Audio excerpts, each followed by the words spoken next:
Magandang umaga mga bata. Mother Tongue Based Multilingual Education. Muli tayo. Nasa quarter 4, week 6 tayo ngayon. At handa na ba kayo? Halika, tayo'y magtingin, mag-aral at matuto. Okay, pero bago yon, alamin muna natin sa katapusan ng mga gawain, inaasahan na nakakagamit ng mga tambalang salita sa pangungusap. Okay. At tayo ay magbalik-aral. Ang panuto natin ay pagtambali ng mga salita sa hanay A at ang mga larawan sa hanay B. Isulat ang letra ng tamang sagot. Okay. Narito ang mga tambalang salita at narito ang mga larawan. Atin ngayong pagtatambalin. Galingan natin mga bata. Okay, number 1, dalagang bukid, the letter B. Very good. Bahay kubo. Ano kayang titik? Ano kayang letra? Tama. A. Silid-aralan. Okay, very good. D. Ang silid-kainan. Tama. E. At ang silid-tulagan, anong titik? Very good. Palakpakan natin ang ating mga sarili. At ngayon,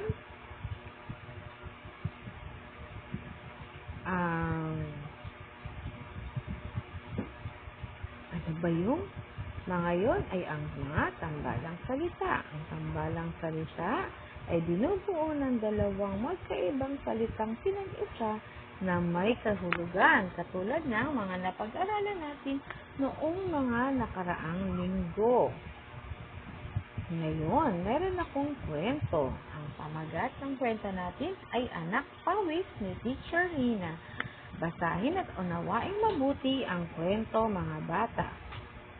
Anak Pawis. Madaling araw pa lamang ay gising na ang batang si Miguel. Pagkatapos magdasal, iaayos na niya ang kanyang silid-tulugan at tutulungan sa paghahain sa hapagkainan ang kanyang nanay. Tinutulungan din niya ang kanyang tatay sa pag-aayos sa mga isdang dalagang bukid na ititinda sa palengke. Mahirap lamang kanyang pamilya. Sa bahay kubo sila nakatira at pangingisda ang hanap buhay ng kanyang mga magulang. Ngunit kahit anak pawis siya, hindi ito hadlang para mag-aral na mabuti.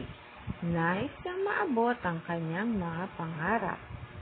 Maaga siyang pumapasok sa paaralan upang magbasa ng aralin sa kanilang silid-aralan.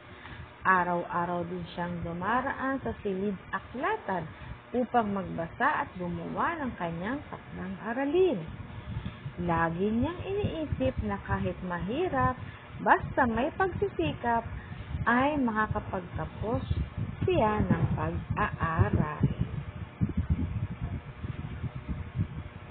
Okay, meron tayong mga karanasan na maiyahan tulad sa ating nabasang kwento. Nagsisikap din ba kayo tulad ni Miguel? Okay, maaaring ang sitwasyon na iyong binasa ay nangyayari na rin sa inyo. Halika, balikan natin ang kwento.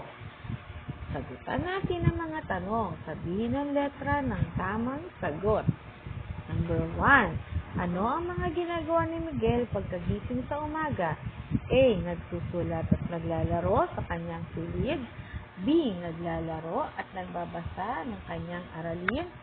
C. Nagdarasal at D. Nag-aayos ng kanyang tulugan. Okay, mamaya natin sasagutan. Number 2. Alin sa mga sumusunod ang kahangahangang katangian ni Miguel bilang bata ayon sa kwento? A. Mabait at tamad. B. Masungit at mapagbigay. C. Matulungin at masipag mag-aral.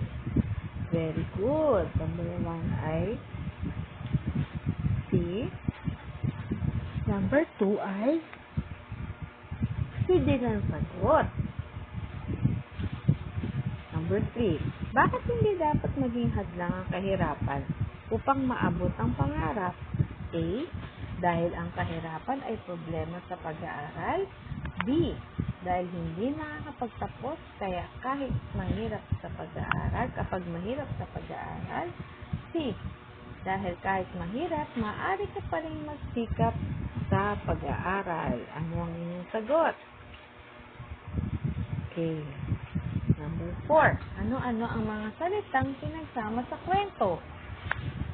Bata, tinutulungan, umuwi, bago, nagbabasa, makapagtapos, iniisip, pamilya. Letter B. Mahirap, bata, pagsisikap, dahil pagkagising, magtagumpay, kahirapan, dahil. At letter C, silid tulugan, silid kainan, silid aralan, silid aklatan, dalagang bukid, anak pawis, bahay kubo, hanap buhay, madaling araw. Ano ang inyong sagot? Ang tamang sagot sa number 3 ay letter C at sa number 4 ay letter C din. Good job! Very good mga bata. Number 5. Ano ang tawag sa salitang nabanggit sa bilang 4? Payak, inuulit, o si tambalan? Tama, ito ay tambalan. Good job kayo lahat. Upang mas maunawaan pa natin ang naritong halimbawa ng pagbuo ng tambalang salita at kahulugan nito. Dalaga plus bukid ay magiging dalagang bukid. Isang itong uri ng isda. Madaling araw, madali plus araw, madaling araw. Pagitan ng hating gabi at umaga ang madaling araw. Number 4, anak pawis. Anak plus pawis, anak pawis. Anak ng isang maralita o mahirap. Okay, number 5. Hanap plus buhay, hanap buhay. Ito ay isang trabaho. Silid aklatan. Silid plus aklatan, silid aklatan. Silid na may koleksyon ng mga aklat. Next, hapag plus kainan. Hapag kainan. Isang bahagi ito ng bahay kung saan kumakain ang pamilya. Okay, isa pa. Takda plus aralin, takdang aralin. Ito ay gawain na ibinibigay ng guro sa mag-aaral na gagawin sa bahay. Bahag plus hari, bahaghari. Pulutong ng mga kulay na nasa anyo ng kalahating buong bilog. Nakikita ito pagkatapos ng ulan. Okay, very good. Good job tayong mga bata. Good job.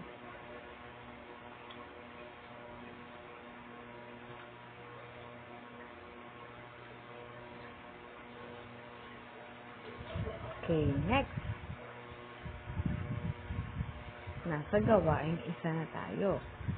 Panuto, piliin sa loob ng kahon ng angkop na tambalang salita na bumubuo sa bawat pangungusap ayon sa kahulugan nito.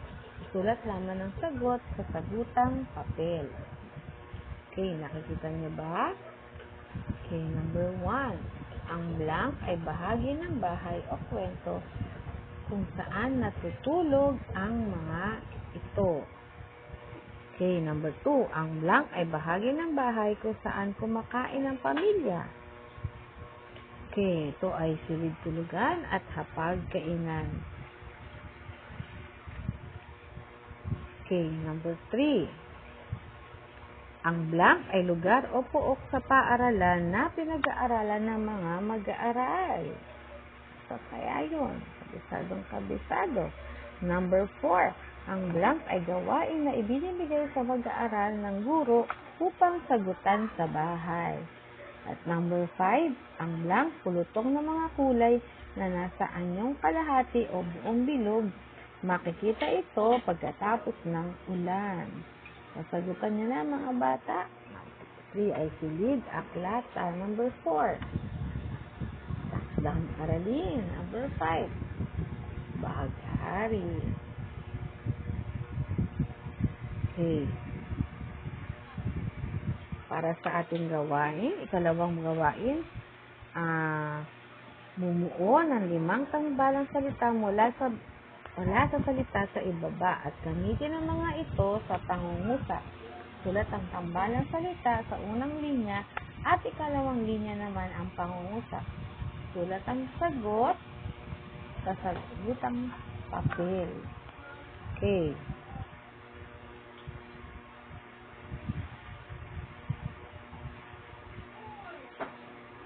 Number 1.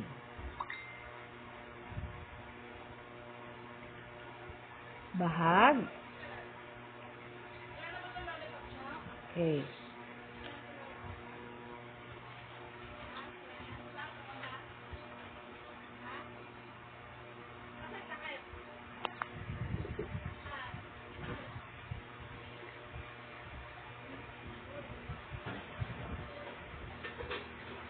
Okay, bahag, pawis, sim, buhay, aralan, anak, sakit, bahay, hari, kubo, hanap, at silid.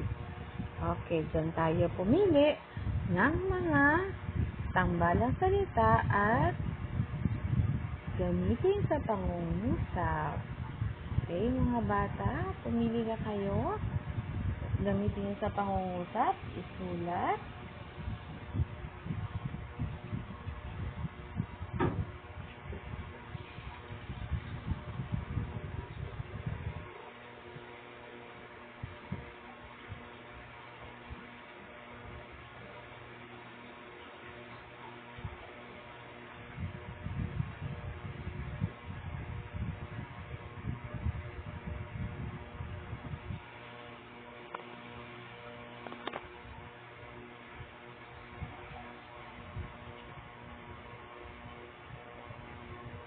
Ayan, malapit nang mag-1 minuto. Nakatapos na ba kayo, mga bata? Very good. Okay, ayan, tapos na tayo.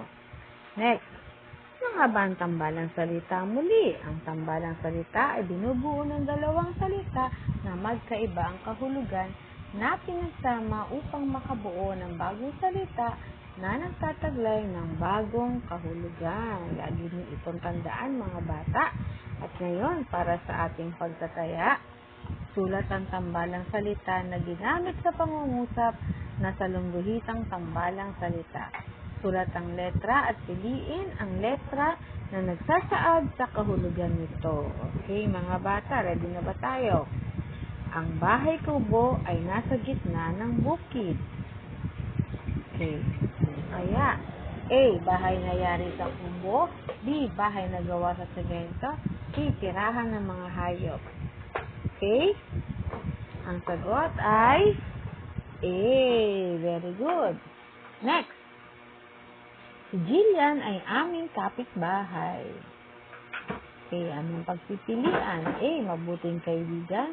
B. Malayong kamag-anak. C. Taong magkalapit ang ng bahay. Ano kaya yan?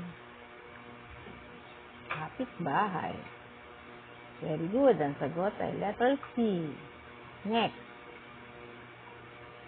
Ang nara ay isang malaking puno. Okay. Isang mababang halaman. B. Isang uri ng kahoy. C. Isang mataas na halaman. Ang sagot ay B. Next. Kapit-basic tayo para malabanan natin ang COVID-19. Ano kaya ibig sabihin ng kapit-basic? A. Maramdamin. Pagiging maramdamin. B. Pagkakaisa at pagtutulungan.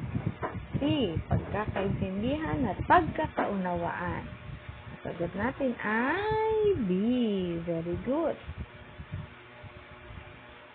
Number 5. Makati ang buong araw sa likod ko. Kaya yung kondisyon sa balat dahil ng sobrang init. B. Kondisyon sa buhok dahil sa sobrang init. C. Kondisyon sa paa dahil sa sobrang init. Ano ang inyong sagot? A. Very good. Para sa ating karagdagang gawain, magtala ng 3 tambalang salita na hindi pa natatalakay sa ating aralin. Ibigay ang pulugan ng tambalang salita at pagkatapos ay gamitin ang mga ito sa pangungusap. Tambalang salita, kahulugan, pangungusap. Number 2 yan sila.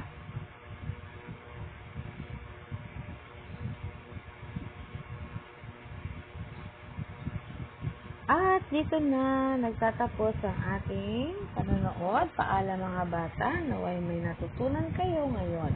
Hanggang sa muli. Bye!